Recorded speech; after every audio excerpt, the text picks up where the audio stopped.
Hello and welcome to What Are You Saying Ways, where we talk about topics in the news that affects us all.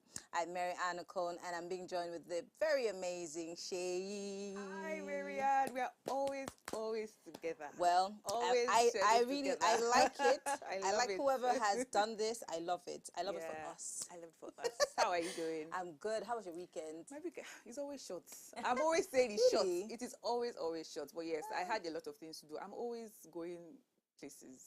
So I had a lot of Honey, things to my do. weekends are for resting. The week actually I need to ends. adopt that style, but it just never I works. didn't step out of my room from Friday. I've literally just been in bed, roll out of bed, Hey, look God, for lunch, eat, man. roll back into bed. Hey. I enjoyed my weekend. The first That's time in a good. long time anyway. So Oh, yes. interesting. Nice to hear. We have And to you look lock you in one of lovely. these weekends so you Yes, so I rest. need to, please, I'll come and take notes on how you try to stay at home during the weekends. Great. Well, just as we all enjoyed our weekend, a lot of things happened over the weekend, which is going to be gracing some of the stories that we are going to be looking at in today's conversation. Now, today's quote for the show: when dealing with people, remember you're not dealing with creatures of logic, but with creatures of emotion. I'll take it again. When dealing with people, remember you're not dealing with creatures of logic, but with creatures of emotion. And this is a write-up by Dale Carnegie. And it's very important because sometimes we treat people like numbers. Sometimes we Yeah. even treat them like animals. And we forget that those people are just human beings like us. Yeah. And that's why I always tell people that it's not necessarily what you say to people that they remember. They hold on to the feeling, that they Yeah. felt while you were there with them. So people always remember how you made them feel. Yeah. They might forget about what exactly you said, but it's how it made them feel that stays with them forever. So, and it's best that we go about with a little bit of kindness, Yeah, show absolutely. some love, and really, has somebody really asked you how are you? Like really asked you how are you, and then you literally just break down. Well, most times these days, people just ask, how are you? Because I mean, courtesy, then go straight to the point. Okay, I want this from you. Ugh. But do people genuinely ask? Well, some I don't people think do. I've genuinely answered that question in recent times. It's Maybe always, because you're oh, also I'm caught up fine. with the I'm fine. Yeah, I'm fine. Okay, so what do you want? No, Like, let's no. go straight to the point. I've been there when somebody just like really, because people say how are you, and then you'd be like I'm fine, and they're like really no, how are you? And it's very important that we stop and just ask people how they really are. Sometimes it's just a little bit of a smile, Yeah, a it rub on goes a the long way. back. I see you. I see what you're doing. You're doing Yeah, it well. might be a tough time, Yes.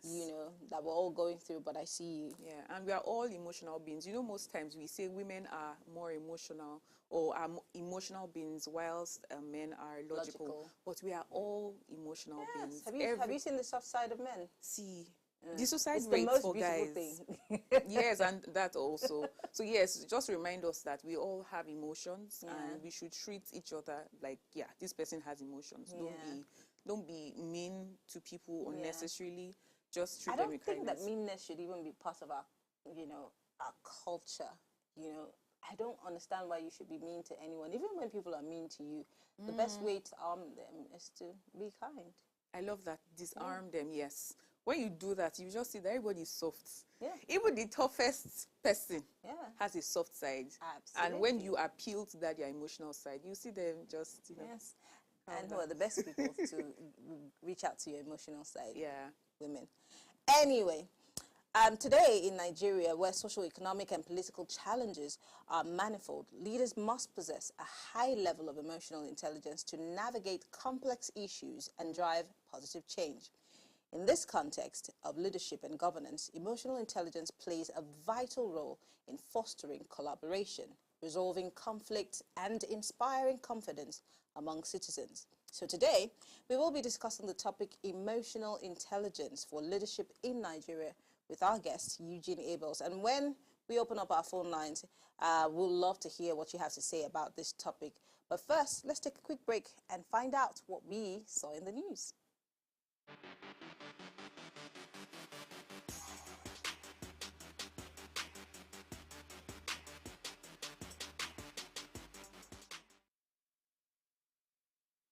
You are still watching Ways, and we're asking, what are you saying? Well, International Day of the Unborn Child was first established in 1999 by the Catholic Church as a way to recognize and honor the lives of the unborn children around the world. It is a reminder to us all about the value and sanctity of every human life, no matter how small, whether you're an expectant parent or simply want to spread the awareness and love for unborn babies. This day is a beautiful opportunity to come together and celebrate their existence. So let's take a moment and appreciate the wonder and potential of these precious little ones on the International Day of the Unborn Child. You know, when I first saw this, I was like, But now that I'm, thinking about it, it's very important that because I don't know, it's not everyone who wants to have children, by the way. There are people who don't want to, but I want to. One.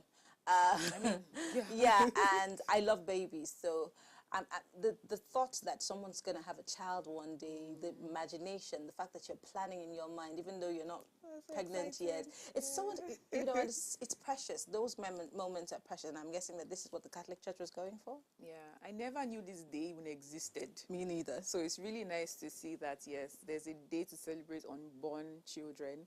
And yes, I also think about it, I can't wait to see how my child will look like. So sometimes I just, hold my belly and like, oh, see, don't worry, very soon I will see you, even if nothing is there yet. But yes, it's always really beautiful to think about it, that yes, I'm going to have children, or, maybe 2 or 3 children. I know. Yeah. It's so beautiful.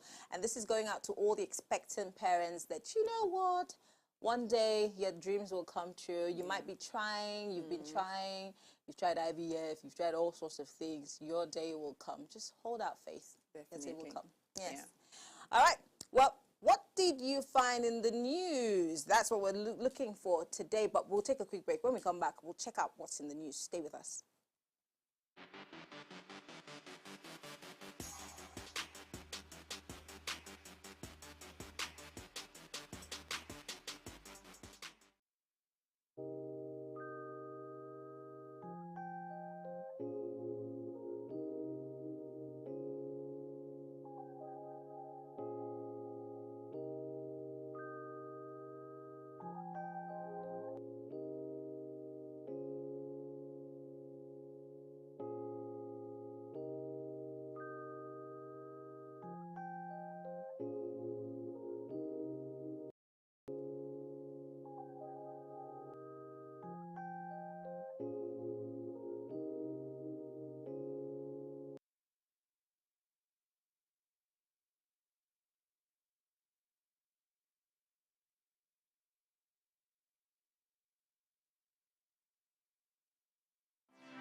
Welcome back, and this is Ways. It's time for us to check what's in the news. I'm going to start with Shay. Shay, what did you find in the news today? All right, thank you, Marian. Many feared killed as Plateau youths clash over disputed land.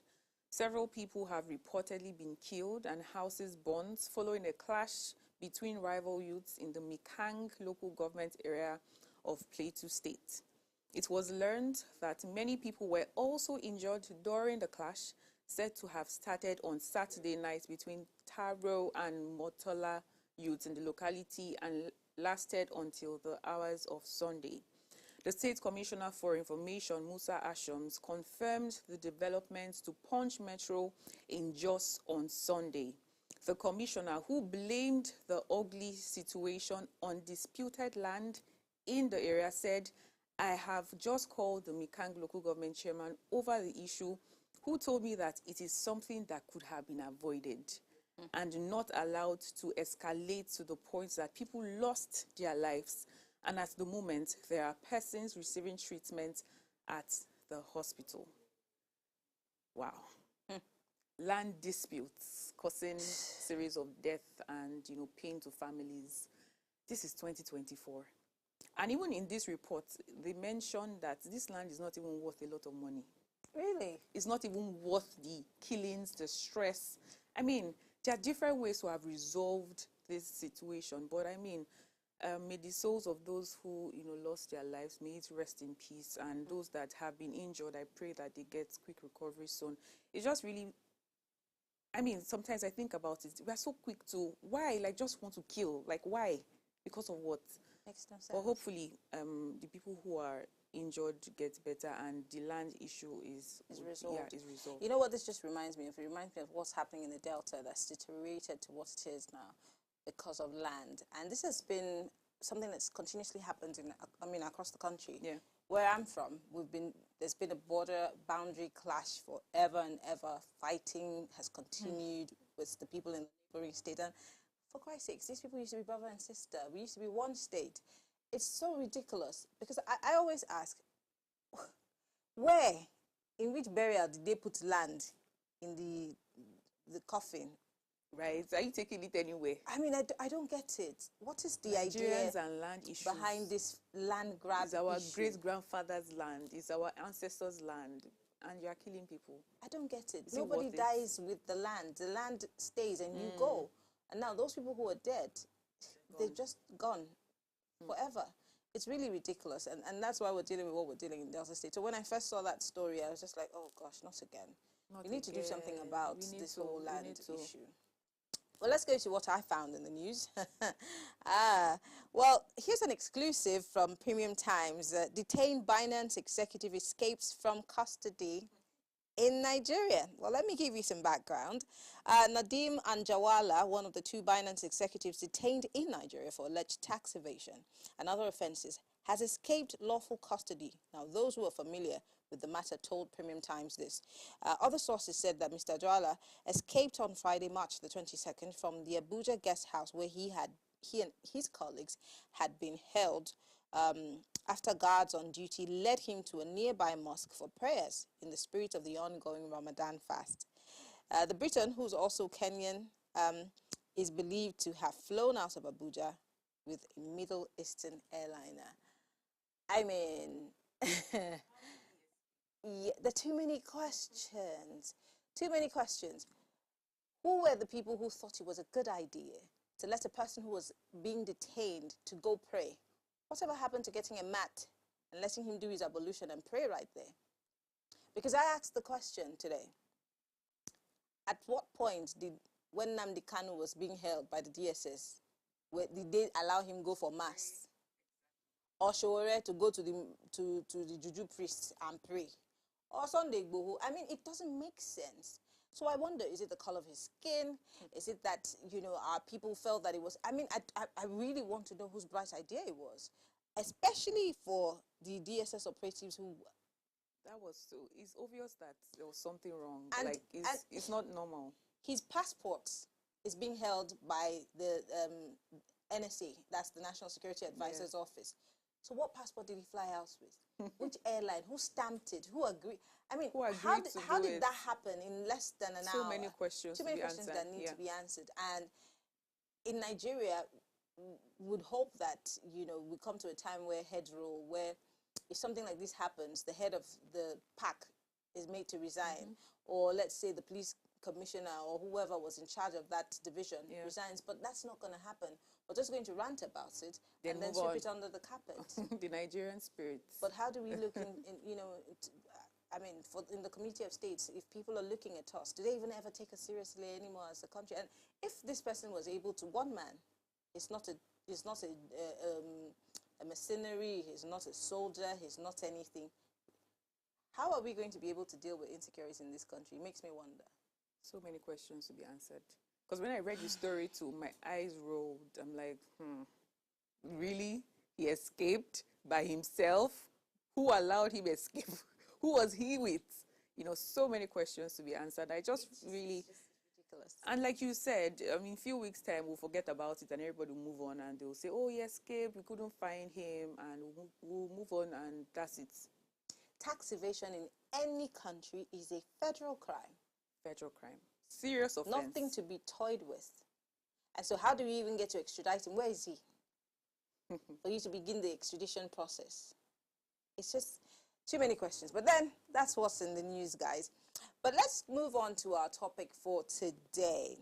The most successful leaders, as we all know, view emotional intelligence as a vital competency for identifying and resolving issues with their. Emotional intelligence is crucial to many leadership philosophies because of this. It is interesting to note that emotional intelligence is a useful indicator of how successful a leadership style is. Experts contend that if a leader lacks emotional intelligence, technical proficiency, communication prowess, and intelligence quotient, all of these meaningless. Many leaders are being compelled by the increasing significance of emotional intelligence to acquire this skill and incorporate it into their leadership approach in order to foster creativity, job happiness, and a healthy working environment inside the organization.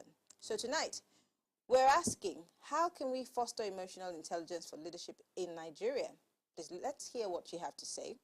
Remember, you can join the conversation by sending us an SMS or WhatsApp message on 081 803 84663. I'll take it again, 081 803 84663. It's on your screen also. Well, I'm going to introduce to you my guest, and then right after the break, he's going to join us. Now, Eugene Abels has a 30 years cognate experience spanning over manufacturing, merchant and commercial bank, and public sector.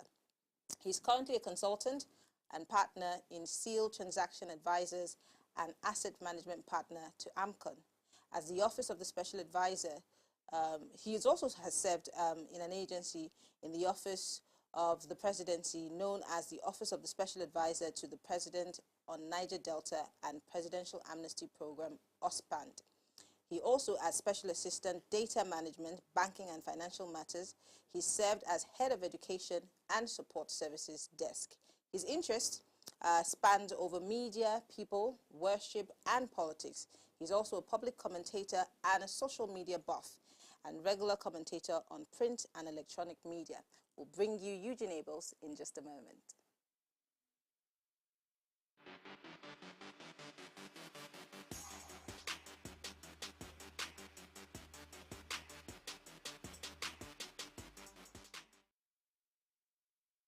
The only thing that really we could do is try to show them with our actions, which I think we're already doing. Like, there's youth rallies, there's things like that. That's what I spoke about, you know, I think I feel like we're already doing as much as we can. The people at the top need to care enough about nurturing the next generation to push them through into these positions for it to go anywhere. Taking care of the people who have no one to take care of them should be my #1 responsibility. Making sure that they have access to food, water, school, good jobs, welfare, you know, whatever they need to build them up. Because by building them up, their next generation have a good, at least, foundation to start on.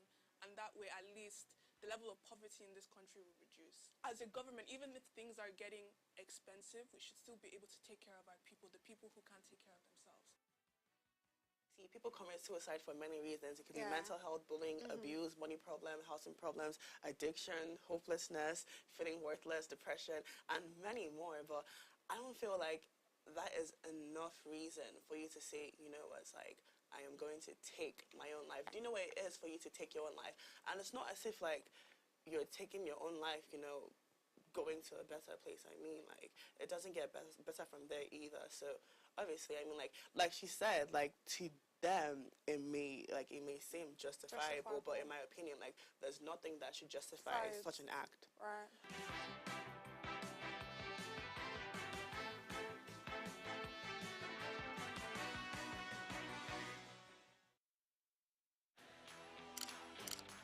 Hello, Nigeria. My name is Joy Matthew, and of course, you can call me MJ.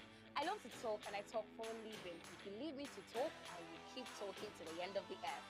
Join me on Raise Breakfast, where we give a voice to the youth to speak about topical and societal issues as it affects Nigeria, Africa, and the world at large. Until I come to your screen. See you soon.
We need to create more awareness of what cyberbullying is, like shows like these, platforms like these. We come to educate what cyberbullying is and the perils that comes with it. 57% of Nigerian youths have no idea of what cyberbullying is. A person who is cyberbullied suffers 37% social anxiety, 36% depression, 24% suicidal thought, 23% self-harm, 12% developing antisocial behavior, 10% developing eating disorder, and 10% running from home. So calculate that. Imagine the number of negativity you're installing on one person.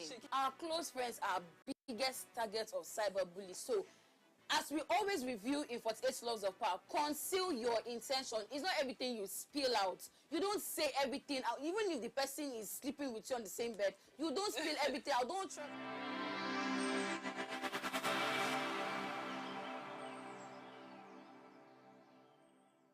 In today's dynamic global economy, small and medium enterprises stand as unsung hero, playing a pivotal role in driving economic growth, fostering innovation, and creating employment opportunities for millions. Now, according to the World Bank, 600 million jobs will be needed by 2030 to absorb the growing workforce. And believe me when I tell you that the SMEs will be the major employer. My name is Oluwadamilola Ibutumi, and I'm on a mission to uncover and reveal the stories of incredible entrepreneurs who are changing the game in the business world. I'll be sitting down with passionate and innovative business leaders as they share their journeys, challenges, futuristic plans, and successes. SME Chats, spotlighting inspiring entrepreneurs, one episode at a time.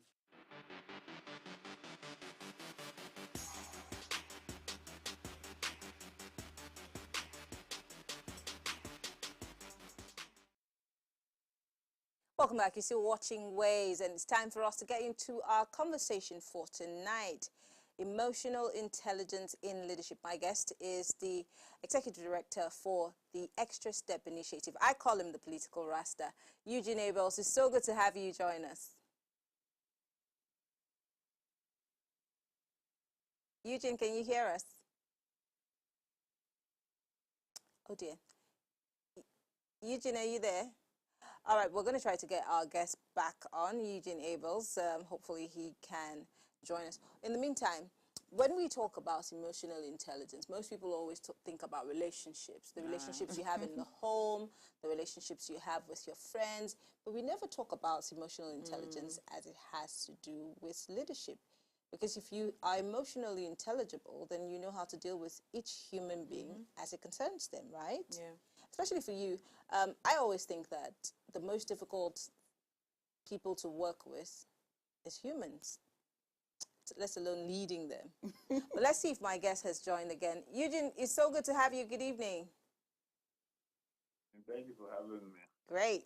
I don't know if you and I have spoken this year, so Happy New Year. We have. Okay, great. I was just saying to my co-anchor here that when we talk about emotional intelligence, most people think about relationships with people, friends, you know, and the opposite sex. But we never really talk about being emotionally intelligible in leadership. Why do you think that we forget about emotional intelligence when it comes to leading human beings?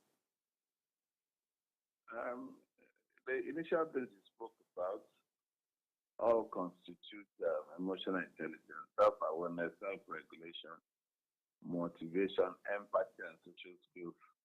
But like, if you round them all up, it comes to looking at things like relationship management.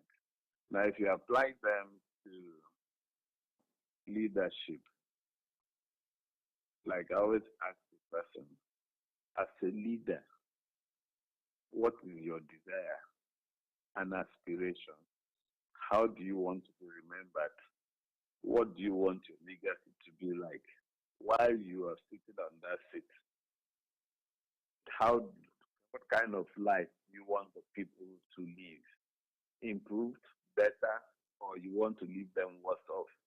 Which, if we begin to couch them into the grammar of emotional intelligence, the roles of empathy and other indices of that make up emotional intelligence will come to play. the way you react to them, as we've seen in recent times with what has happened in Kwama and how the president has reacted in relationship with his 72nd birthday. These are the key reflections of emotional intelligence.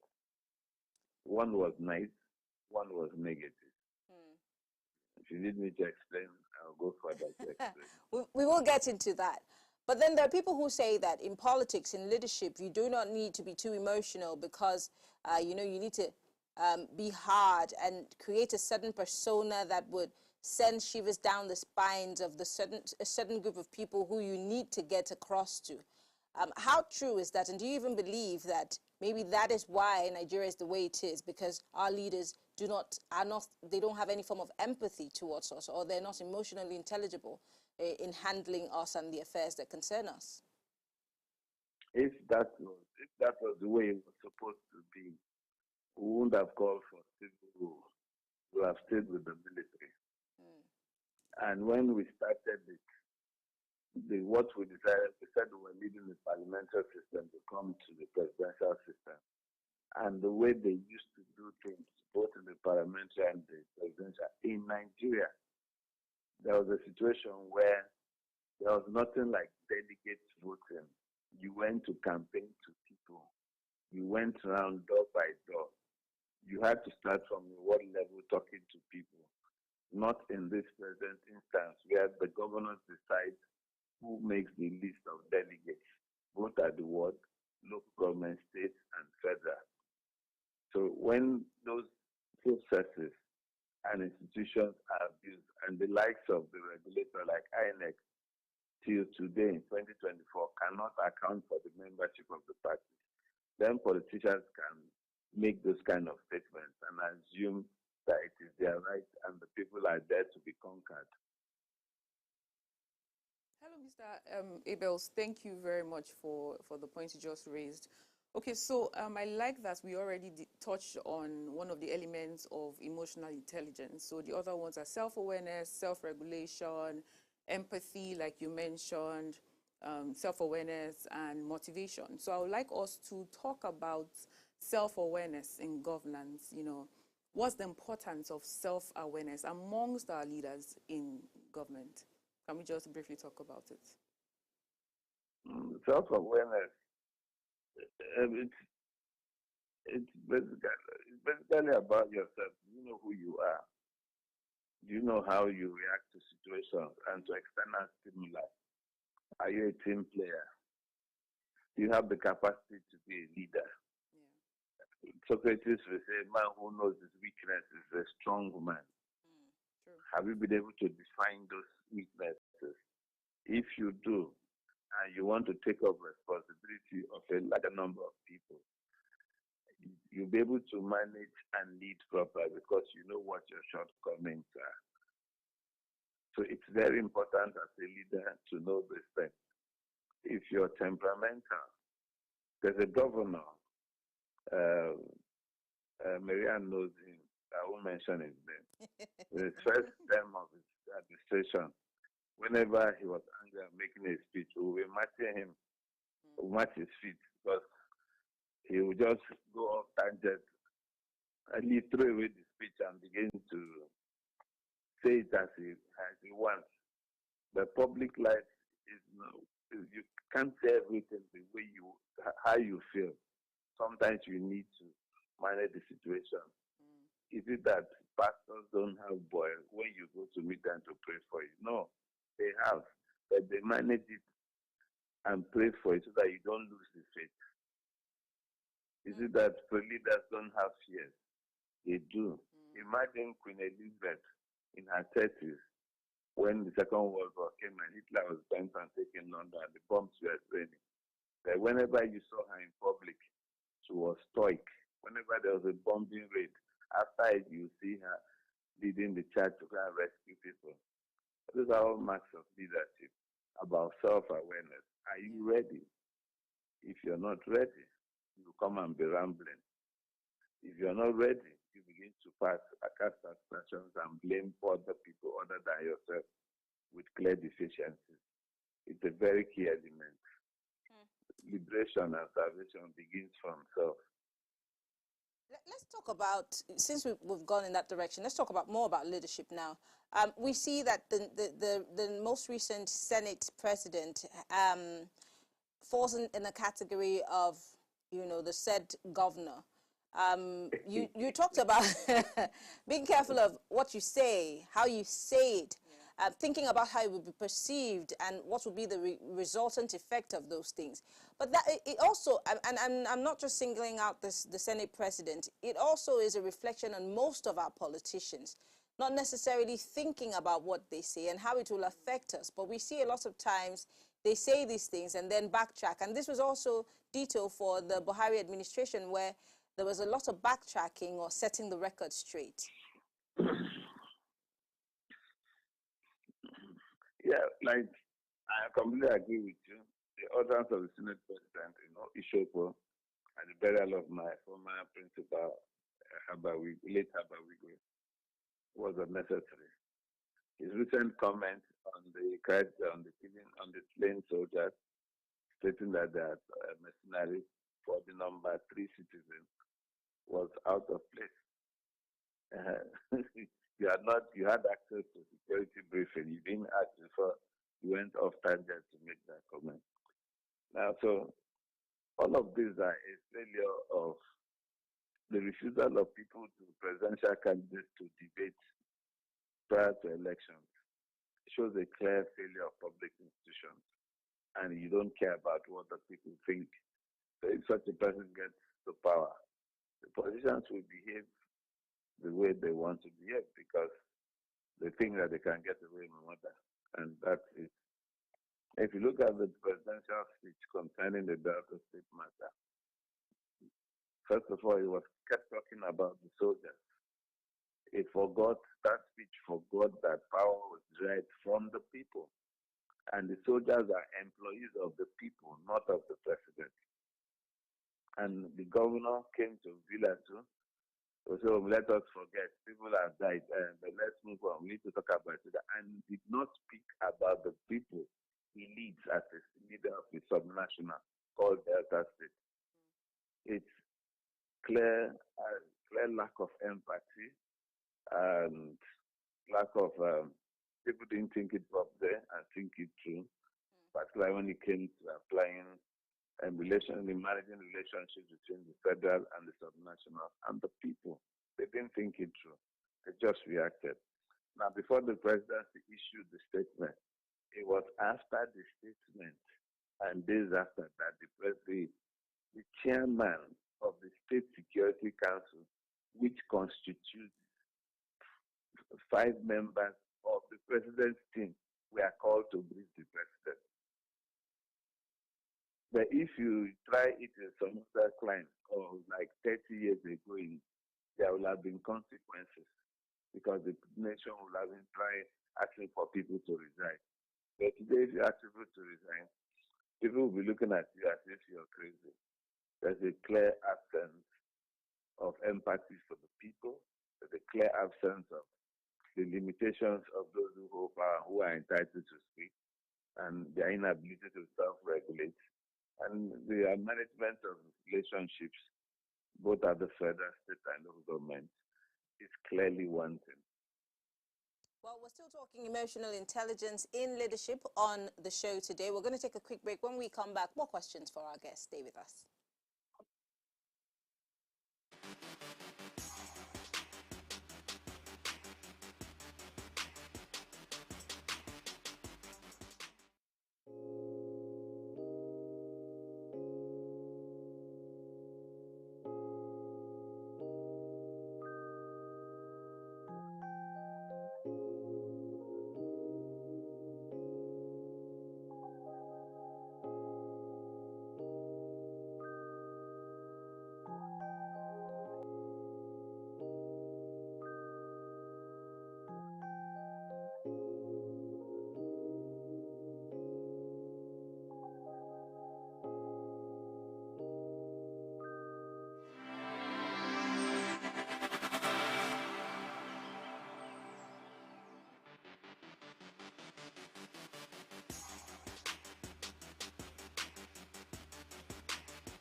Welcome to Ways. What are you saying? Don't forget, you can be part of the conversation. All you need to do is send a message to us via text or via WhatsApp with the numbers that will be shown on your screen. If you have a question for our guest or you have a contribution, please feel free to send in your comments. Our guest is Eugene Abels, and before we went on that break, he was talking to us about, of course, leadership in this country and consequences. She? Consequences. Hello, Mr. Abel. Thank you very much. I've had an amazing time already listening to you. So I'd like to talk about consequences of consequences of bad governance, for instance. Now, so we know that over time you've noticed that the government will do things that are not right, and over time we just look past it and nobody says anything. So can you say this is a reason why the government are not interested in doing the right thing? So can we just briefly talk about that? Well, I forgot a part, but I'll just align it with the question you have just spoken. I spoke about what I considered a statement where an action of the federal government which should poor management of emotional intelligence. Yeah. The recent announcement by the president that his 72nd birthday should not be celebrated because of the kidnapped children and the incident in Delta State. It's lovely, it's perfect, it's a clear, right signal. The optics is beautiful, it shows empathy. Yes, and those are the kind of things we should see, particularly at a time when things are difficult on all fronts and there's so much uncertainty, whether it be at fiscal level, multi-policy level, whether it be in terms of security, whether in terms of food security. There's so much uncertainty all around. So that's, like I said earlier, we public institutions have been abused. They're clearly non-existent. If you think they're existing, how can 287 of your kids be taken away? How many of the local governments are you protecting? And how can Maridun or whatever his name escape from the security services that he was going to pray, just as Marianne asked if Shower was allowed to go and see his Babalawo. Yes. So these are all a reflection of the situation in which we find ourselves. Yes, and if I can take you further, a governor in the southeast who clearly forged the document. So, and the court said that this is not what we're discussing here. Yes, there was forgery, but that we're talking about the election. And character, dishonesty is one of those things that were clearly stated in the Electoral Act, which should not be condoned. So that's where we are as a nation. And embarrassingly, I tell people that those who built the Nigeria that we came to inherit were in their 20s, those British boys and girls. Then our people came with their PhDs and so inherited the place and where we are today. So it's you interesting. cannot squeeze water out of stone. Yes. It's interesting.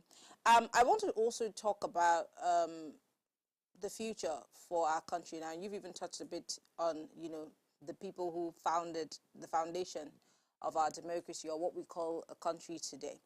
But most importantly, in other climes, how these leaders are made, there's a deliberate imputation.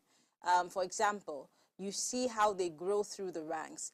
You see deliberateness. If somebody wakes up tomorrow and he's in the Congress and wants to be president, there's a lot of work done. There are people employed to prep him in every wise to be ready for that seat. But in Nigeria, all it takes is just a bag full of money, or the fact that you made money somewhere, or that maybe you were some politician's boy and then it's your turn. How do we change that narrative? Because it's not enough for us to have these conversations and all jolly well go our way. How about we begin to look at strategic ways that we can start building the leaders of the Nigeria that we want to see in the future? Yes, they before you want change, people need to be aware that things are wrong. And when they're aware that things are wrong, they should be able to differentiate what is right from wrong. Let them not let it not be a situation where they say these things are not working because it is not my turn. That's why you can see all those who rode on the back of the obedience into the National Assembly, none of them have resigned. None of them have come out to speak like a ningi. They all have gone mute because the end justifies the means. Now, if you go on X, formerly called Twitter, and see the confusion, there's a clear, very deep, clear absence knowledge of history. And if you don't know your history, these things look as if they're impossible to accomplish. But if you know your history, you know that these things Nigeria had experienced them in the past, where it was compulsory that aspirants must debate, aspirants must campaign, aspirants must go to the rural areas to talk to the people and come out with a clear policy. That political parties had slogans and were known for those things and held for those things. Until we educate those who are in the front line, who constitute 60% of the populace, I doubt there will be any change. If they don't educate themselves and are hoping for me, I'm counting down. I'm over 50. Then they will have to wait till we complete our time on earth and leave. But they have to endure. But if they want change, they need to know the difference. They need to know that it's not perfect. They need to realize that there's nothing wrong with APC. There's nothing wrong with PDP. These are just vehicles. There is a lot wrong with us, the populace who employ these people.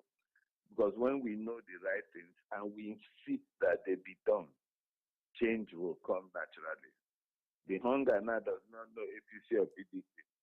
It doesn't know Milokon. It does not know anybody. The hunger is blowing everybody. Some are asking, apologizing and so on. But until we, the electorate, begin to make deliberate demands, and you can only make a demand when you set a target. So, guy, when you say they come, I need water here. I no ask you for hospital. You never give me that water. You no go come back here. Until we need to make such things, until we need to make it even risky for people to come and talk down on us that they got money for constituency votes and they don't give a damn. But we're telling me to type my bed that they got an SUV. When it becomes unsafe to drive the SUV, they will be forced to do the needful. In my time, we contended with the military. That's what I tell the young people. Then they beat you black. You had nowhere for respite. But we took them on when we had to take them on.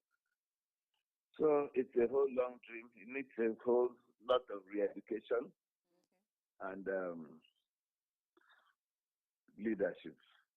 Yeah, absolutely. Thank you, Mr. Not Abels. from the political class, from them, young people. Okay, amazing. It's like you read my mind because I was about asking you that question, but I would move on to the next question that I have. Okay, so from your experience, can you share any example of a government or maybe a personal experience you've had that was emotionally intelligent and it impacted people positively? Do you have any story or example in mind? Take that again. I said that, you've already answered the question I wanted to ask. I was going to ask how the government can be more emotionally intelligent, but I said you already answered that. So my next question now would be, have you ever had any experience or do you know any examples of countries or maybe a government, a particular government you witnessed, maybe a government that was very emotionally intelligent to its people and how it positively impacted its people? Do you have any experience to share on that? Yes, there's a recent case going on now. We're in the season of Ramadan. There's about 3 states, including Kano State, are providing food for Iftar. Iftar is what breaking of the fast after at a close of this for the poor people, for the Almajiri. Now, the governor didn't stop at that. He went to look at what the people were eating, and he was very upset. How can you serve people this after all the money was provided? For those back south who have not traveled to the north and don't know how bad the poverty is there, so why don't they just buy food for people? But that is the optics of it, that you cannot, people who hold their faith very dear are going to fast under this very hot weather. And at the end of the day, they won't eat food. They'll go mad. In most public functions up north, when you're eating, people come and drag your food. So, yes, it might look stupid, it might look mundane, but like it's a clear sign of empathy. And it won't develop them, but it enables them to practice their faith, to save a lot of lives. And it's a good gesture. It's a very good gesture, and I commend it. And for the governor to take an extra step to ensure that the quality of food that is provided matches what is being expended, it's a good gesture. If you go to Dubai, Bahrain, Kuwait, during Ramadan like this, they provide food for even non-Muslims to join, because it's season for bonding, for family people to meet and the rest of them. So that's just a very mundane case, but it's nice and it's important. I'll show you another case of leadership where empathy was applied. Remember the Cup of Nations that just concluded? Yes. The effect when P2B arrived at Ivory Coast as a leader. If me and you had gone, nobody would notice it, but he went and sat in the stands with the fans. You know, it's the optics of it was very positive and was nice. And I think even the administration felt challenged. Now they ensured they attended the rest of the matches. Those are little things that make the people feel that they belong. That's when it shows that leaders are leading from the front. I can go on and cite a lot of instances. Any other instances, Yeah, thank you so much for that. Okay, so yes, we're talking emotional intelligence, we're talking empathy and the like. So in high pressure situations, in situations where there is pressure, where does emotional intelligence fall in? Like when the government wants to make decisions that are crucial, security issues and all of that. Where does emotional intelligence play? Like where does it come to play, and how important is it in such a situation? The clearest point in time is the presidential statement on the Delta statement. I would have expected the presidency will have issued a statement inviting the National Security Advisor, the governor, and the Delta State Security members of Delta State Security Council. And in that statement, they said the president has invited the governor, national, blah, blah, blah, and to the president for proper briefing, for us to find out what transpired and what led to that incident. As the president has ordered that the security apparatus led by the Nigerian police, the first line of defense in a democracy, the only people who have prosecutorial rights, are going to lead the investigation to find out what has transpired. And the president has asked me to assure the nation that on apprehending those behind this act, a judicial panel of inquiry will be constituted to find out what happened and ensure all those who have violated law that led to the death of this will be brought to book. The president will frown at any situation that any party, whether armed or unarmed, government or non-government, should lead to the death of any other Nigerian, whether in uniform or out of uniform. Then you've acted as president. Then you've remembered that your mandate came from the people, not from the army.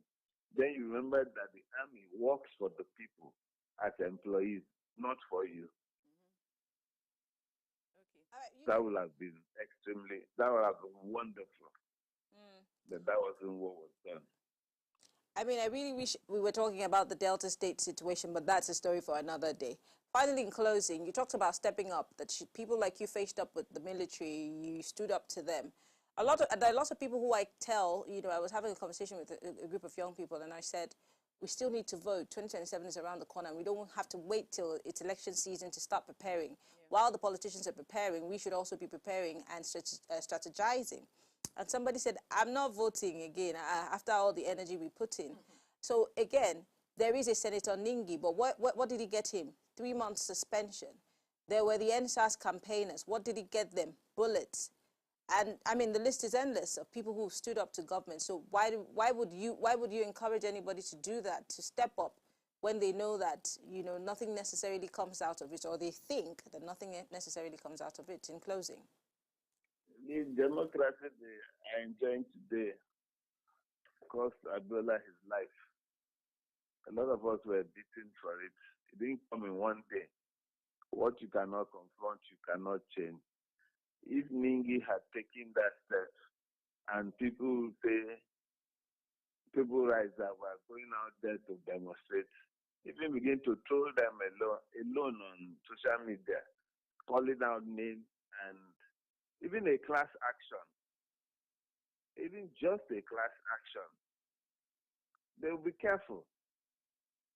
National Assembly is not your residence. After that, you get back home. If you begin to have court cases against you that are criminal in nature, and lawyers are volunteering to take them, and these lawyers, don't forget that we just graduated about 4,000 of them last week from law school. Yes. So, like in River State, the issue of the assembly members who are pretending to be members, groups of people have gone to court, including civil society, where I belong, to ask the court to interpret Section 109G. Section 1091G, to interpret it and confirm and ask them to leave. But if everybody folds their hand, then nothing's going to happen. Even though because you missed it once, you're also part of the problem, because how can you send your child to school and you ask for the homework and school results? It's your responsibility. You have a role to play in your society. All right. We have been created to solve problems. Okay. Well, we want to say thank you, Eugene. Unfortunately, the lines have not been so friendly with, the conversation, but we heard almost everything that you said. Yeah. We want to say thank you for being part of the conversation. Thank you so much, Mr. Abels. We look forward to having you back here to talk about other pressing matters, especially what's happening in the Delta.